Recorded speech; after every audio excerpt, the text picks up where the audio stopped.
نحمدہ ونصلی علی رسولہ الکریم بسم اللہ الرحمن الرحیم۔ حضرات گرامی قدر، سورہ القصص میں اللہ تبارک و تعالیٰ نے حضرت موسیٰ علیہ السلام کی زندگی کے ابتدائی ایام کا ذکر کیا کہ جس وقت فرعون نے اس بات کا فیصلہ کیا تھا کہ بنی اسرائیل کے بچوں کو ذبح کر دیا جائے، تو جس سال وہ بچوں کو ذبح کیا کرتا تھا اسی سال اللہ تبارک و تعالیٰ نے حضرت موسیٰ علیہ السلام کو پیدا کیا۔ حضرت ہارون سیدنا موسیٰ علیہ السلام، اللہ تبارک و تعالیٰ کی قدرتی کاریگری دیکھیے کہ اللہ تبارک و تعالیٰ سیدنا موسیٰ کو اسی برس میں پیدا فرماتے ہیں جس برس جو تھا فرعون بچوں کو ذبح کرنے کا فیصلہ سنا دیتا تھا۔ حضرت موسیٰ علیہ السلام کی والدہ کو بڑی تشویش تھی، اس لیے کہ فرعون بڑا ہی ظالم تھا، بڑا ہی جابر تھا، انا ربکم الاعلیٰ کے نعرے لگانے والا تھا، اپنے آپ کو پروردگار کہنے والا تھا۔ اللہ تبارک و تعالیٰ نے سیدنا موسیٰ علیہ السلام کی ماں کے اوپر وحی کا نزول فرما دیا۔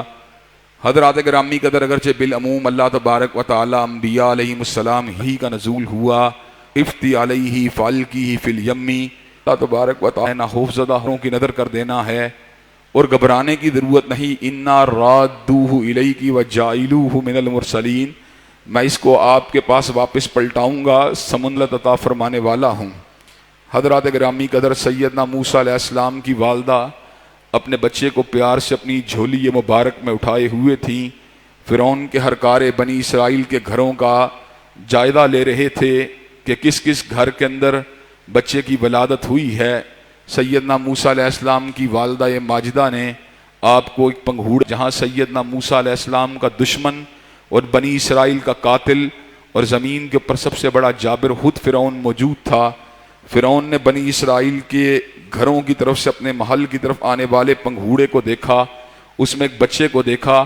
تو فرعون کو تشویش لاحق ہوئی کہ یہ بچہ دریا یا سمندر کی لہروں کے اندر سے جو ہے گزرتا ہوا میرے پاس پہنچ رہا ہے، اس کو شہید کر دیا جائے، اس کو قتل کر دیا جائے۔ سیدنا موسیٰ علیہ السلام کے حوالے سے فرعون کی بیوی کے ذہن کے اندر یہ خیال آیا، اور میں یہ بات سمجھتا ہوں سیدہ آسیہ کو اللہ نے جو مقام بلند عطا فرما دیا، اس کے پیچھے یہ بات بھی تھی کہ انہوں نے بچپنے کے عالم ہی کے اندر سیدنا موسیٰ علیہ السلام کے ساتھ پیار کا، محبت کا، شفقت کا اظہار کیا، اور یہ بات کہی یہ ہماری آنکھوں کی ٹھنڈک بنے گا اور ہو سکتا ہے کہ یہ ہمارے لیے بیٹے کا کردار عطا کرے۔ حضرات گرامی قدر، فرعون کو اپنی اہلیہ کے ساتھ پیار تھا، چنانچہ اہلیہ کی بات کا احترام کرتے ہوئے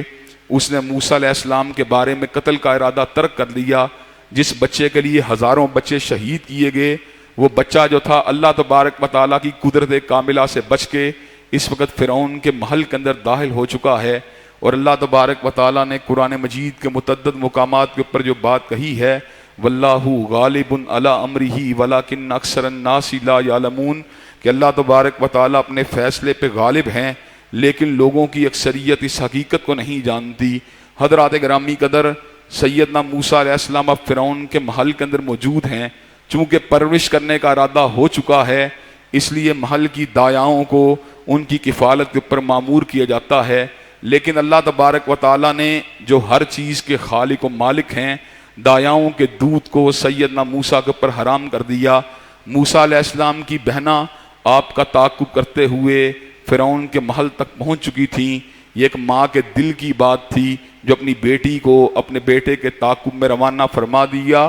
فرعون ایسے عالم کے اندر سیدہ آسیہ کی فرمائش کو پورا کرنے کے لیے محل کی دایاؤں کو بلا رہا ہے۔ ایسے عالم میں سیدنا موسیٰ علیہ السلام کی بہن کہتی ہیں کہ میں آپ کو ایک اہل بیت سے آگاہ نہ کروں جو اس بچے کی بڑی احسن طریقے سے کفالت کر سکے گا۔ حضرات گرامی قدر، چنانچہ سیدنا موسیٰ علیہ السلام کی والدہ کو بھی ٹرائل بیسس کے اوپر بلایا جاتا ہے۔ جب ٹرائل بیسس کے اوپر آتی ہیں تو ایسے عالم کے اندر سیدنا موسیٰ علیہ السلام اپنی والدہ کی جھولی مبارک کے اندر آتے ہیں تو فوراً سے پہلے مانوس ہو جاتے ہیں۔ اللہ تبارک و تعالیٰ نے اپنے وعدے کو پورا فرما دیا اور سیدنا موسیٰ علیہ السلام کو اپنی والدہ کی جھولی کے اندر پہنچا دیا۔ فرعون جو تھا ایک سرپرست کا کردار ادا کر رہا تھا، اور اپنے ہی اس بچے کے بارے میں جس کے بارے میں اس نے بڑی پلاننگیں کر رکھی تھیں، اسی بچے کو پالنے کا ارادہ کر چکا تھا۔ اللہ تبارک و تعالیٰ نے اس بات کا ذکر ایک اور مقام کے اوپر یوں کیا، جس وقت فرعون کے پاس سیدنا موسیٰ آئے تو فرعون نے الفاظ کہے تھے الم نربک فینا ولیدن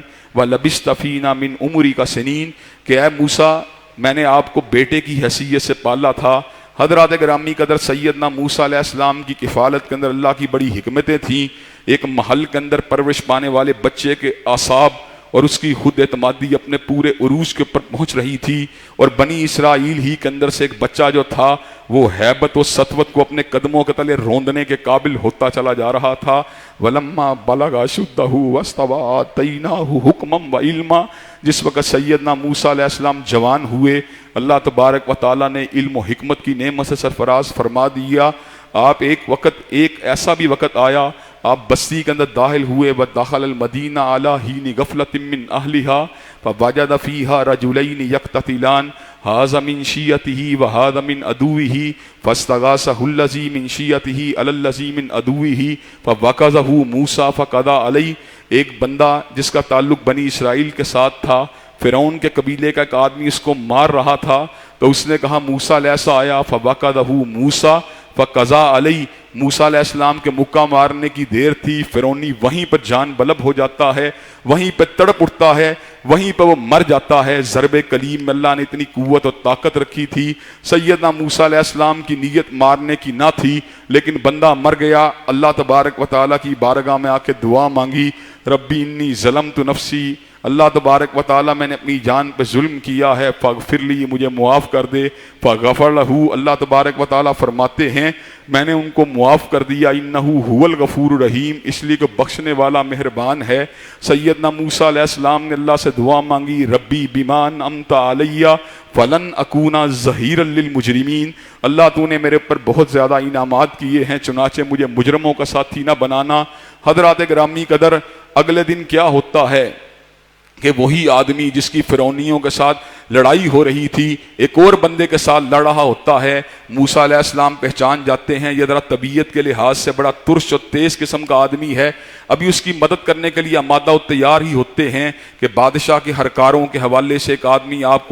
کو اس بات کی آ کے اطلاع دیتا ہے کہ فرعون کے ہرکارے آپ کو تلاش کر رہے ہیں، بہتر یہی ہے کہ آپ اس بستی سے نکل جائیے۔ سیدنا موسیٰ علیہ السلام کو اطلاع ملتی ہے، موسیٰ علیہ السلام اس بستی کو چھوڑ کر مدین کی طرف روانہ ہو جاتے ہیں، اللہ سے دعا مانگتے ہیں کہ اللہ تبارک و تعالیٰ مجھے ظالموں کی قوم سے نجات دلا دے۔ جب اپنے چہرے کا رخ مدین شہر کی طرف کیا تو اللہ تبارک و تعالیٰ سے دعا مانگی، عسیٰ ربی ان یہدینی سواء السبیل، اللہ تبارک و تعالیٰ قریب ہے کہ آپ مجھے سیدھا راستہ دکھا دیں۔ حضرات گرامی قدر مدین کے گھاٹ کے اوپر سیدنا موسیٰ علیہ السلام پہنچتے ہیں، وہاں ایک عجیب منظر دیکھتے ہیں، لوگ اپنے جانوروں کو پانی پلا رہے ہیں، اپنے چوپایوں کو پانی پلا رہے ہیں، اور پاس ہی دو لڑکیاں کھڑی ہیں جو پانی پلانے سے ہچکچا رہی ہیں۔ سیدنا موسیٰ علیہ السلام ایسے عالم میں لڑکیوں سے پوچھتے ہیں ماجرا کیا ہے؟ ایک امام وقت کی غیرت اس بات کو گوارا نہیں کرتی کہ کوئی کمزور طبقے کا آدمی یا کوئی عورت جو ہے اس کی حق تلفی ہو۔ آگے بڑھ کے پوچھا مسئلہ کیا ہے؟ کہا جب چرواہے اپنے پانی کو پلا لیں گے پھر ہم بھی اپنے پانی کو پلائیں گی۔ ایسے عالم میں موسیٰ علیہ السلام ان کے لیے پانی کو جو ہے پلاتے ہیں اور ان کے لیے آگے بڑھ کے ڈول کو کھینچتے ہیں۔ ڈول کھینچنے کے بعد جب اپنی ڈیوٹی کو انجام دینے کے بعد، اپنے فرض کو انجام دینے کے بعد، اپنی ذمہ داری کو انجام دینے کے بعد موسیٰ علیہ السلام جو ہے سائے کے پاس آ کے بیٹھتے ہیں اور اللہ تبارک و تعالیٰ سے دعا مانگتے ہیں، ربی انی لما انزلت الی من خیر فقیر، اللہ تبارک و تعالیٰ اس پردیس کے اندر میری جھولی کے اندر خیر کو ڈالنے والی تیری ہی ذات ہے۔ حضرات گرامی قدر غور کیجئے اس بات کے اوپر، اجنبی جگہ ہے، پردیسی ہیں اور کوئی بھی آپ کا ہیلپر نہیں ہے، کوئی بھی آپ کا ساتھی نہیں ہے، کوئی بھی آپ کا معاون نہیں ہے، پیٹ میں بھوک ہے، پیاس ہے اور جبلی تقاضے جو ہیں یعنی ذاتی ضروریات جو ہیں وہ بھی موجود ہیں، گھر بار کی بھی ضرورت موجود ہے۔ کون سہارا ہے؟ اللہ کے سوا کوئی بھی سہارا نہیں ہے، لیکن اللہ کو پکار چکے ہیں، اللہ تبارک و تعالیٰ پکاروں کو سننے والے ہیں۔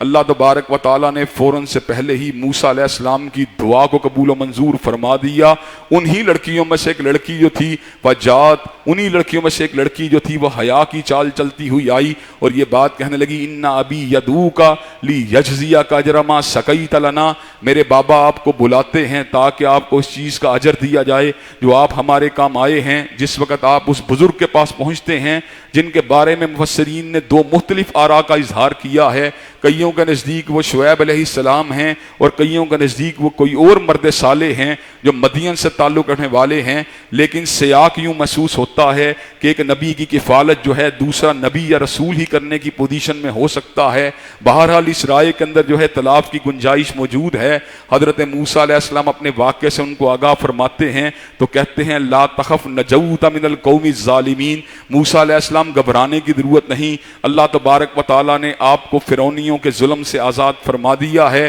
ایسے عالم کے اندر موسیٰ علیہ السلام جو تھے، جو کہ پردیسی تھے، اجنبی تھے، ان کے حوالے سے وہی بزرگ اور مرد صالح اس بات کا ذکر فرماتے ہیں کہ میں نے اس بات کا فیصلہ کر لیا ہے آپ کی ایمانت و دیانت کو دیکھ کے، آپ کی شرم و حیا کو دیکھ کے، کہ میں آپ کے نکاح کے اندر اپنی بیٹی کو دے دوں گا، لیکن چونکہ حق مہر کی رقم آپ کے پاس موجود نہیں، آپ کو 8 برس یا 10 برس بکریوں کو چرانا ہوگا۔ اس بات کے پر ایگریمنٹ ہوتا ہے۔ موسیٰ علیہ السلام وہاں پہ اپنی زندگی کے دن بتاتے ہیں، حتیٰ کہ جب مدت پوری ہو جاتی ہے جو آپ کی اور سیدنا شعیب کی یا اس مرد صالح کی پوری ہوئی تھی، حضرت موسیٰ علیہ السلام واپس آ رہے ہوتے ہیں، ٹھٹھرتی ہوئی رات ہے، سردی ہے، ایسے عالم میں بیوی بھی ساتھ ہے، سامنے دور کوہ طور پہاڑ کے پاس انگارہ نظر آتا ہے۔ کہا بیوی کو یہ بات کہتے ہیں آگ جلتی ہوئی نظر آتی ہے، کہا وہ جو دور کے فاصلے سے مجھے کچھ آگ نظر آ رہی ہے، ذرا اس آگ سے جو ہے میں کوئی انگارے کو لے کے آؤں گا جس سے سرد رات جو ہے اس کو گزارنے کے اندر آسانی ہو جائے گی۔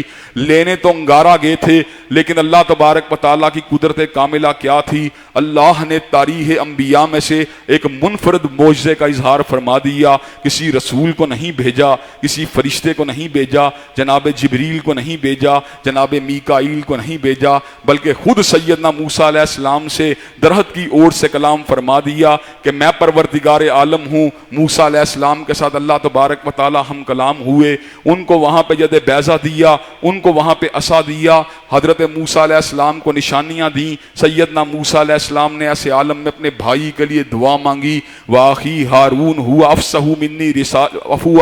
مِنِّي لِسَانًا فَأَرْسِلْهُ مَعِيَ رِدًا يُصَدِّقُنِي إِنِّي أَخَافُ أَن يُكَذِّبُونِ۔ اللہ تبارک و تعالیٰ میرے بھائی ہارون کو بھی میرے ساتھ اس کام کے اندر پارٹنر بنا دے، ان کی زبان بڑی فصیح ہے، ان کی خطابت کے اندر بڑی فصاحت و بلاغت ہے، جب ہم دونوں ہوں گے تو میرا بازو بھی مضبوط ہو جائے گا اور میرے کام بھی آسان ہو جائیں گے۔ اللہ تبارک و تعالیٰ فرماتے ہیں سَنَشُدُّ عَضُودَكَ بِأَخِيكَ، اے موسیٰ علیہ السلام میں آپ کے بازو کو آپ کے بھائی کے ذریعے مضبوط کروں گا اور دونوں کے لیے واضح نشانیوں کو قائم کروں گا۔ حضرات گرامی قدر، پھر وہی باتیں جو اللہ تبارک و تعالیٰ نے جو سارے کے سارے معاملات جادوگروں کے ساتھ ان کا ٹکراؤ، یہ سارے کے سارے معاملات کا ہونا، اس بات کا ذکر کیا۔ اس کے بعد اللہ تبارک و تعالیٰ نے فرعون کی تباہی کا ذکر کیا، اور فرعون کی تباہی کے بعد اللہ تبارک و تعالیٰ نے نزول توریت کا ذکر کیا، اور اس کے بعد اللہ تبارک و تعالیٰ نے قوم موسیٰ کے ایک اور باغی قارون کا ذکر کیا۔ جس طرح اللہ تبارک و تعالیٰ نے فرعون کو تباہ و برباد کر دیا،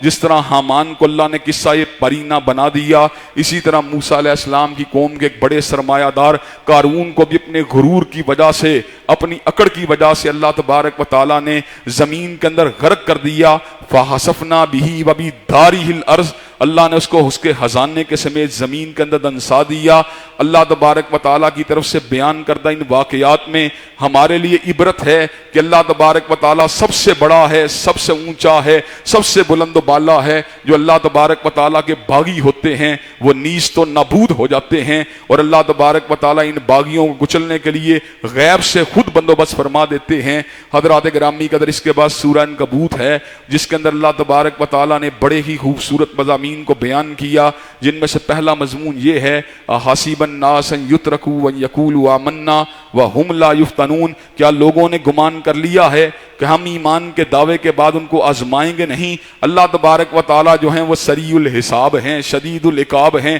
علی کل شیء قدیر ہیں، فعال لما یرید ہیں، مدبر الامور ہیں۔ اس لیے اللہ تبارک و تعالیٰ کا امتحان بھی کبھی کبھار انسان کو گھبراہٹ کے اندر مبتلا کر دیتا ہے، لیکن ایک بات کو یاد رکھیے، اللہ تبارک و تعالیٰ امتحان کے دوران بندے کو کبھی ضائع نہیں ہونے دیتے۔ امتحان کے دوران اللہ تبارک تبارک و تعالیٰ غیب سے اس کی مدد ضرور فرماتے ہیں. اللہ تبارک و تعالیٰ نے خود اس امر کا اعلان فرما دیا, ما اصاب من مصیبت الا باذن اللہ ومن یؤمن باللہ یہدی قلبہ. جتنی بھی مصیبتیں آتی ہیں وہ اللہ تبارک و تعالیٰ کے حکم سے آتی ہیں. چنانچہ جو مومن و مسلمان ہوتا ہے اللہ تبارک و تعالیٰ اس کے دل کو ہدایت دے دیتے ہیں. چنانچہ ہم نے تاریخ انبیاء میں دیکھا, تاریخ اولیاء میں دیکھا, تاریخ اتقیاء میں دیکھا, تاریخ ائمہ میں دیکھا, جتنی بھی آزمائشیں آئیں اللہ نے اپنے بندوں کو ثابت قدم کیے رکھا, ہر موقع پہ ان کی معاونت بھی کرتا رہا. ایک ایسا ٹچ لینے والا ہے جو ٹچ بھی خود لیتا ہے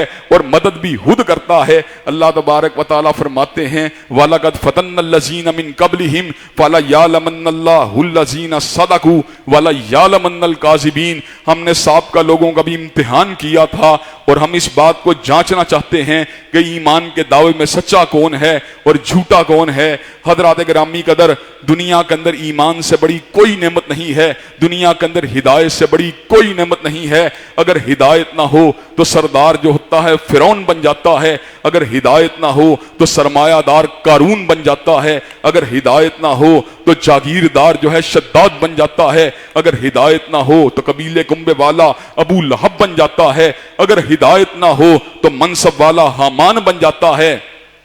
اور اگر ہدایت بھی ہو سرداری بھی ہو تو بندہ صدیق اکبر بن جاتا ہے,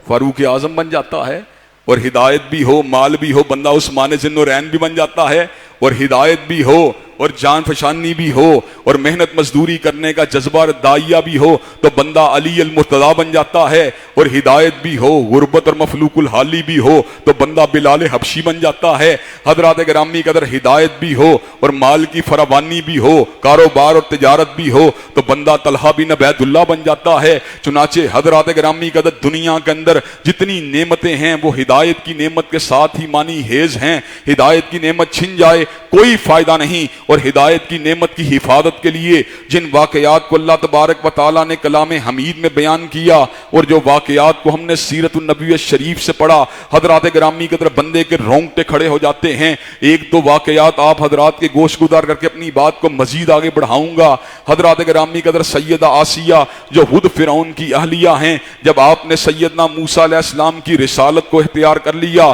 آپ کی رسالت کی تصدیق کر کے اللہ تبارک و تعالیٰ کی ذات کے اوپر ایمان لے آئیں, تو ایسے عالم کے اندر فرعون نے ظلم کا نشانہ بنایا, ابتلا کا نشانہ بنایا, حتیٰ کہ سولی کو پر چڑھانے کا فیصلہ سنا دیا. حضرات گرامی قدر, سیدہ آسیہ کو سولی کو پر چڑھایا جاتا ہے. حضرات گرامی قدر, سولی کے لٹکی ہوئی عورت جو خاتون اول ہے, جو اپنے عہد کی ملکہ ہے, لیکن اس نے فرعون کے محلات کو نہیں دیکھا, اس نے اللہ کی رضوان کو دیکھا, اس نے فرعون کی رفاقت کو نہیں دیکھا, اس نے اللہ کی رضا کو دیکھا, اس نے فرعون سے ملنے والی نعمتوں کو نہیں دیکھا, بلکہ جنت کے لہلہاتے ہوئے باغات کے اوپر نظر کو فرما لیا. حضرات گرامی قدر, جب آسیہ کو پھانسی کے پھندے کو پلٹکانے کی بات آئی, وہ عورت جس کو حضرت رسول اللہ نے کامل 4 عورتوں میں سے ایک عورت قرار دے دیا, جس نے ایمان میں کمال کا مظاہرہ کیا کہ مرد تو بہت کامل گزرے ہیں لیکن عورتوں میں جو کامل عورتیں گزری ہیں یا خدیجہ ہیں یا فاطمۃ الزہرا ہیں یا سیدہ مریم ہیں یا سیدہ آسیہ ہیں, اور اس کے ساتھ ہی سیدہ عائشہ کی فضیلت کو بھی بیان فرما دیا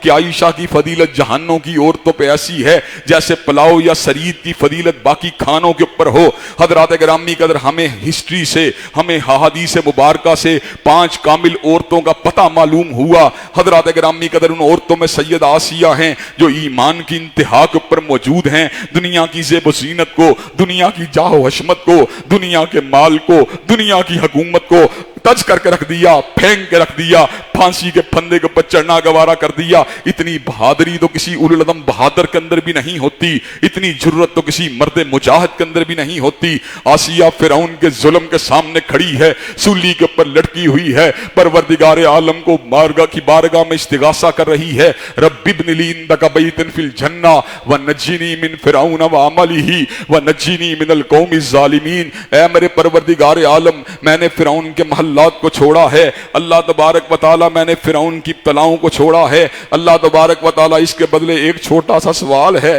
اللہ اس کے بدلے چھوٹی سی عرضداش ہے، رب ابن لی عندک بیتا فی الجنہ ونجنی من فرعون وعملہ ونجنی من القوم الظالمین۔ اللہ تو بے گھروں کو بھی گھر دینے والا ہے، اللہ تو مساکین کی بھی مدد فرمانے والا ہے، لیکن اللہ میں تو وہ ہوں جس نے محل کو چھوڑا ہے، اللہ میں تو وہ ہوں جس نے حکومت و اقتدار کو چھوڑا ہے۔ رب ابن لی عندک بیتا فی الجنہ ونجنی من فرعون وعملہ ونجنی من القوم الظالمین۔ اے اللہ اپنے پاس ہی کہیں جنت کے اندر چھوٹا سا ایک گھر بنا دیجئے، ونجنی من فرعون وعملہ ونجنی من القوم الظالمین، اور مجھے فرعون کے ظلم سے اور ظالموں کے ظلم سے نجات دلوا دیجئے۔ حضرات گرامی قدر حافظ ابن کثیر لکھتے ہیں اللہ تبارک و تعالیٰ کو آسیہ کی یہ صدا اس انداز کے اندر پہنچی کہ مالک نے رحمتوں کے در ہی کھول دیے۔ اللہ تبارک و تعالیٰ نے وقت شہادت سے پہلے ہی آسیہ کے سامنے سے پردوں کو ہٹا دیا اور کہا آسیہ تو نے میری محبت کے اندر فرعون کے محلات کو چھوڑا،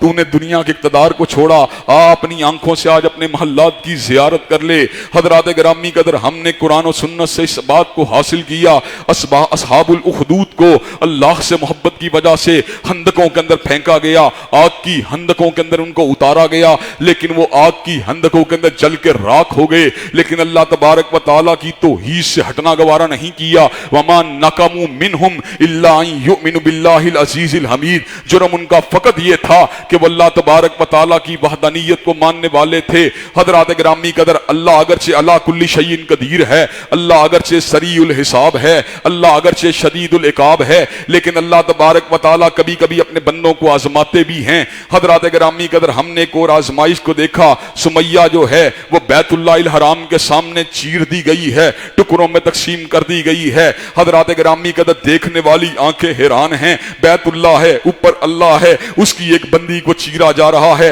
اونٹوں کو ہانکا جا رہا ہے، ٹانگوں سے کاٹا جا رہا ہے، شہید ہو رہی ہے، لیکن حضرات گرامی قدر اللہ تعالیٰ کو پتا ہوتا ہے یہ دل جو میری محبت میں دھڑک رہے ہیں، یہ روحیں جو میری محبت میں تڑپ رہی ہیں، یہ جو مجھ سے ملاقات کے لیے بے تاب ہیں، ان کو میں نے ایک ایسا رتبہ دینا ہے، ایک ایسی شان دینی ہے جس شان کے لیے ان کو ایک امتحان سے بھی گزرنا پڑے گا، جس شوکت کے لیے ان کو جام شہادت کو بھی نوش کرنا پڑے گا، جس مقام کے اوپر پہنچنے کے لیے ابتلاؤں کو بھی سہنا پڑے گا۔ حضرات گرامی قدر ایمان کا امتحان کبھی کبھی بڑا ہی مشکل ہوتا ہے، لیکن جو اللہ والے ہوتے ہیں، جو اللہ سے پیار کرنے والے ہوتے ہیں، جو اللہ کے اوپر جانے نچھاور کرنے والے ہوتے ہیں، وہ اللہ تبارک و تعالیٰ کی محبتوں کے اندر فنا ہو جاتے ہیں۔ وَمِنَ النَّاسِ مَن يَتَّخِذُ مِن دُونِ اللَّهِ أَندَادًا يُحِبُّونَهُمْ كَحُبِّ اللَّهِ وَالَّذِينَ آمَنُوا أَشَدُّ حُبًّا لِلَّهِ، بہت سے لوگ ہیں جو غیر اللہ کی پرستش کرتے ہیں، يُحِبُّونَهُمْ كَحُبِّ اللَّهِ، ان سے ویسے محبت کرتے ہیں جیسے اللہ سے محبت کرنی چاہیے، وَالَّذِينَ آمَنُوا أَشَدُّ حُبًّا لِلَّهِ، لیکن جو مومن ہوتے ہیں ان کی محبت اللہ سے انتہائی شدید ہوتی ہے۔ حضرات گرامی قدر اس صورت میں اللہ نے اس امر کا بھی اعلان فرما دیا کہ وہ لوگ جو غیر اللہ کو پوجنے والے ہیں ان کی مثال مکڑی کی مانند ہے کہ مکڑی بھی ایک گھر بناتی ہے، لیکن گھر بڑا ہی ناپائیدار ہے، نہ زمین کے اوپر بنیاد ہے نہ آسمان کے اوپر بنیاد ہے، ایک معمولی سی تار کے ساتھ لٹکے ہوئے ہیں، اور ایسا بودا گھر ہے کہ دنیا کے اندر کوئی گھر بھی اس کے بودے پن کا مقابلہ نہیں کر سکتا۔ حضرات گرامی قدر بالکل مشرکوں کی مثال بھی یوں ہی ہے، اس کو پکارتے ہیں جس کو نہ جس کی بنیاد نہ زمین کے اوپر ہے نہ آسمان کے اوپر ہے، حی و قیوم کے ہوتے ہوئے، لا تأخذہ سنۃ ولا نوم کے ہوتے ہوئے، فعال لما یرید کے ہوتے ہوئے، سمیع و قریب کے ہوتے ہوئے، مجیب الدعوات کے ہوتے ہوئے، دنیا والوں کے سامنے ہاتھوں کو پھیلاتے ہیں، لیکن جو توحید پرست ہوتا ہے وہ کٹنا گوارا کر لیتا ہے، وہ مرنا گوارا کر لیتا ہے، لیکن غیر اللہ کے آستانے کے اوپر جھکنا گوارا نہیں کرتا۔ اس کو پتا ہوتا ہے میری آنکھوں کو دینے والا بھی پروردگار ہے، میرے کانوں کو دینے والا بھی پروردگار ہے، واللہ اخرجکم من بطون امہاتکم لا تعلمون شیئا، اس نے مجھے ایسے عالم میں پیدا فرما دیا، میری ماں کے پیٹ سے میں سنتا بھی نہیں تھا، میں دیکھتا بھی نہیں تھا، اس نے مجھے دیکھنے والا بھی بنا دیا، اس نے مجھے سننے والا بھی بنا دیا۔ موحد کو پتا ہوتا ہے میرے رزق کا مالک بھی اللہ ہے، موحد کو پتا ہوتا ہے میری حیات کا مالک بھی اللہ ہے، توحید پرست کو پتا ہوتا ہے میری ذلت و عزت کا مالک بھی اللہ ہے، اس کو پتا ہوتا ہے انہ لا یذل من والیت ولا یعز من عادیت، اس کو پتا ہوتا ہے میری قضاء و قدر کا مالک بھی اللہ ہے، اس کو پتا ہوتا ہے میری بیماری کا مالک بھی اللہ ہے، اس کو پتا ہوتا ہے میری شفا کا مالک بھی اللہ ہے، اس کو پتا ہوتا ہے میرے غم کا مالک بھی اللہ ہے، اس کو پتا ہوتا ہے مجھے غم سے نجات دلانے والا بھی اللہ ہے، اس کو پتا ہوتا ہے میری تکلیف کا مالک بھی اللہ ہے، میری تکلیف کو دور کرنے والا بھی اللہ ہے، اس کو پتا ہوتا ہے میری مشکلات کو لانے والا بھی اللہ ہے اور میرا مشکل کشا بھی اللہ ہے۔ چنانچہ وہ جب بھی اپنے ہاتھوں کو پھیلاتا ہے اللہ ہی کے آستانے پہ پھیلاتا ہے، وہ جب بھی اپنی جبین نیاز کو جھکاتا ہے اللہ ہی کے آستانے پہ جھکاتا ہے، وہ جب بھی اپنی کمر کو ہم کرتا ہے اللہ ہی کے آستانے کے پر اپنی کمر کو ہم کرتا ہے۔ حضرات گرامی قدر، اس صورت میں اللہ تبارک و تعالیٰ نے ان لوگوں کی نماز کا ذکر کیا جو نماز کو عادتاً نہیں پڑھتے بلکہ عبادت کے طور پہ پڑھتے ہیں۔ جب نماز عبادت کے طور پہ پڑھی جاتی ہے بڑی ہی مؤثر ہوتی ہے، بڑی ہی طاقتور ہوتی ہے۔ اللہ تبارک و تعالیٰ اس امر کا اعلان فرماتے ہیں ان الصلاۃ تنہی عن الفحشاء والمنکر، بے شک نماز فحشی اور برے کاموں سے روکنے والی ہے۔ اور میری بھی کیسی نماز ہے، رکوع تو میں پورے کرتا ہوں، سجدے تو میں پورے کرتا ہوں، رکعتیں تو میں پوری پڑھتا ہوں، لیکن پھر بھی فحشی کا ارتکاب کرنے والا، پھر بھی گناہوں کا ارتکاب کرنے والا، پھر بھی سیئات کا ارتکاب کرنے والا۔ اس کی وجہ کیا ہے؟ اس کی وجہ یہ ہے میں نماز عادتاً تو پڑھتا ہوں، عبادت کے طور پہ نہیں پڑھتا۔ اگر میں نماز عبادت کے طور پہ پڑھنے والا ہوں، اگر مجھے پتا ہو میں رب قدیر کے سامنے جھک رہا ہوں، میں اللہ کی بارگاہ میں حاضر ہوں، میرا پروردگار مجھ کو دیکھ رہا ہے، پھر نماز مجھے برائی نہیں کرنے دے گی، پھر نماز مجھے فحشی کا ارتکاب نہیں کرنے دے گی۔ حضرات گرامی قدر، میں نے ظہر کے وقت وضو کیا، میں نماز پڑھ کے آیا، سامنے گندی فلم لگی ہوئی ہے، اگر میں گندی فلم کو دیکھوں گا تو میں سوچوں گا میں کس منہ سے عصر کے ٹائم پروردگار عالم کے پاس جاؤں گا، میں اس کو کیا چہرہ دکھاؤں گا کہ ظہر کی نماز پڑھنے کے بعد اللہ میں نے تیری نافرمانی کی تھی۔ اس بات کا خیال جو ہے اس کو اللہ تبارک و تعالیٰ کی بارگاہ میں حاضری کا خیال جو ہے اس فوش فلم سے دور کرتا ہے۔ حضرات گرامی قدر، مال حرام کمانے کے مواقع موجود ہیں، دکان کے اوپر بیٹھا ہوا ہے، عصر کی نماز پڑھ کے فارغ ہوا ہے، لیکن اس کو پتا ہے مغرب کے ٹائم اللہ کی بارگاہ میں جانا ہے،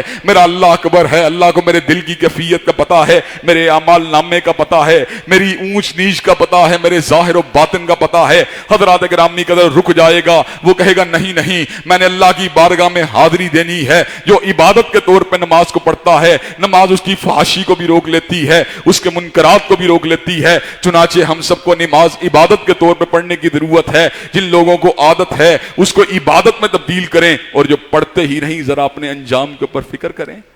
حضرات گرامی قدر، اس صورت میں اللہ نے اس بات کا بھی ذکر کیا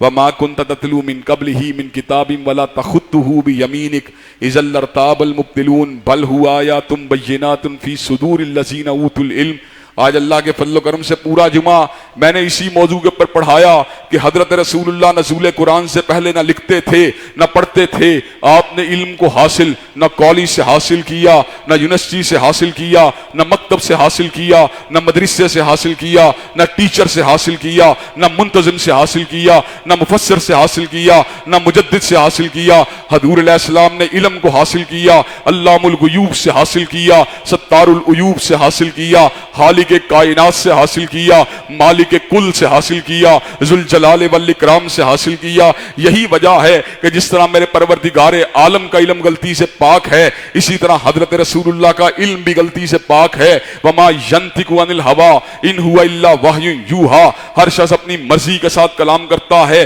لیکن حضرت رسول اللہ وہ ہیں جو اللہ تبارک و تعالیٰ کے اذن کے ساتھ کلام کرتے ہیں، اللہ کی وحی کے ساتھ کلام کرتے ہیں۔ چنانچہ آپ کو یہ مقام بلند حاصل ہے، جس نے عالم کی بات کو مانا اس نے عالم کی بات کو مانا، جس نے مجتہد کی بات کو مانا اس نے مجتہد کی بات کو مانا، جس نے شیخ الحدیث کی بات کو مانا اس نے شیخ الحدیث کی بات کو مانا، جس نے علامہ کی بات کو مانا اس نے علامہ کی بات کو مانا، جس نے حافظ کی بات کو مانا اس نے حافظ کی بات کو مانا۔ لیکن وہ شخص جو ہے جو حضرت رسول اللہ کی اطاعت کرتا ہے، من یطیع الرسول فقد اطاع اللہ، اس نے فقط حضرت رسول اللہ کی بات کو نہیں ماننا بلکہ اس نے اللہ عز و جل کی بات کو ماننا، اللہ سبحانہ و تعالیٰ کی بات کو ماننا، اللہ تبارک و تعالیٰ کی بات کو ماننا ہے۔ حضرات گرامی قدر، اس سورت کا آخری مضمون جس کے اوپر میں اپنی بات کو وائنڈ اپ بھی کروں گا، اس سورت کا آخری مضمون کیا ہے؟ والذین جاہدوا فینا لنہدینہم سبلنا۔ حضرات گرامی قدر، دنیا کے اندر جتنے بھی لوگ محنت کرتے ہیں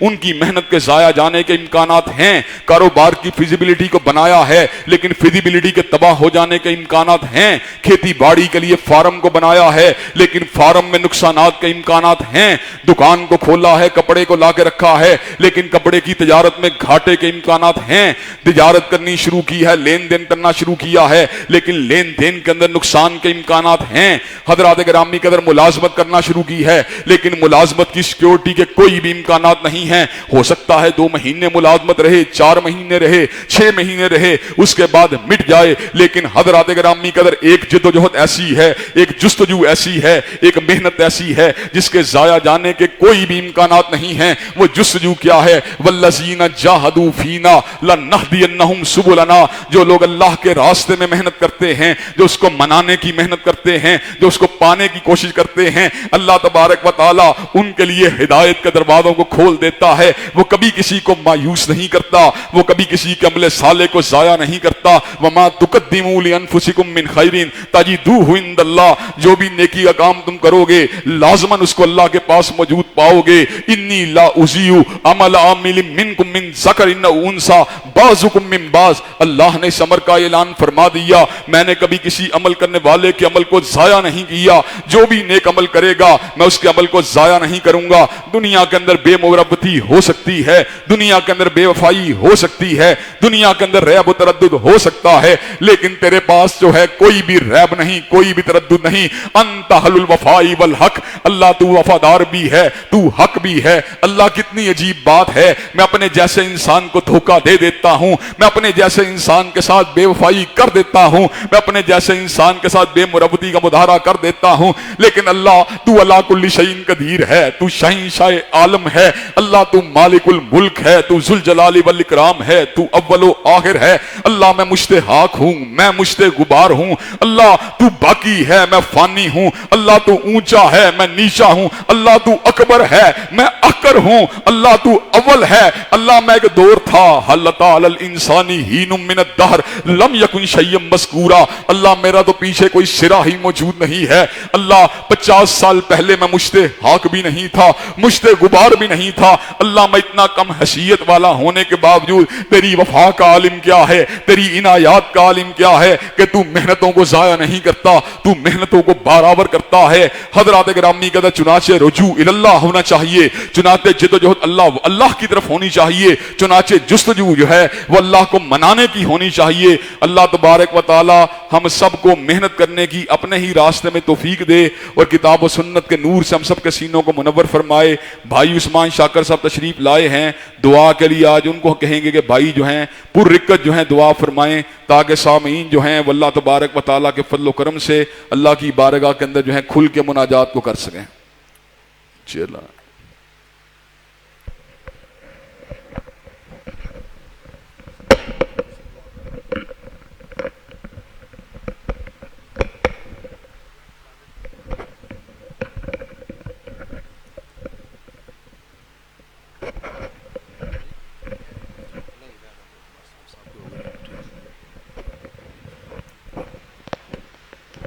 نحمده ونصلي على رسوله الكريم اما بعد فاعوذ بالله من الشيطان الرجيم بسم الله الرحمن الرحيم وقال ربكم ادعوني استجب لكم مالک الملک جو ارشادات امام العصر حضرت علامہ احسان الہی ظہیر شہید رحمہ اللہ کے فرزند ارجمند قائد ابن قائد ہمارے بڑے بھائی جان مفسر قرآن داعی توحید و سنت پیکر اخلاص حضرت علامہ حافظ ابتسام الہی ظہیر صاحب نے ایک بات کی اور میں ان کی موجودگی میں یہ فائدہ اٹھاتے ہوئے ایک بات کہے دیتا ہوں کہ رب سے مانگنے والا کبھی مایوس نہیں ہوگا. ادعونی استجب لکم، ہمارا در ایک ہے اور ہمارا سر بھی ایک ہے. ہم مانگیں گے اس سے جو ہر ایک کو دیتا ہے. آج اس مرکز اہل حدیث میں اس لارنس روڈ پر رب کے قرآن کی تلاوت کرنے والا، رب کے قرآن کی آیات کی برگردانی کرنے والا جب یہ دیکھتا ہے کہ یہ اپنا نہیں، یہ بیگانہ ہے، اس کا اسلام سے تعلق نہیں. هو الذی یسیرکم فی البر والبحر حتی اذا کنتم فی الفلک وجرین بہم بریح. جب اس نے دیکھا دریا اور اس دریا کی لہروں کو، اس دریا کے تمتموں کو جب دیکھتا ہے، دل میں خیال آیا اور دل میں سوچا کہ یہ دیکھتے ہی دیکھتے بیڑا غرق ہو جائے گا، کشتی ڈوب جائے گی. جب اس نے دیکھا، ایک نے کہا اب فلاں کو آواز دو، ایک نے کہا فلاں کی دہائی، فلاں کو پکارا جائے. لیکن کہنے والے نے کہا یہاں پر آپ کی مدد کے لیے کوئی نہیں آئے گا، اس کو پکارا جائے جس کی دعوت دینے والا دیتا ہے اور اپنی زبان نبوت سے کہتا ہے ان صلاتی و نسکی و محیای و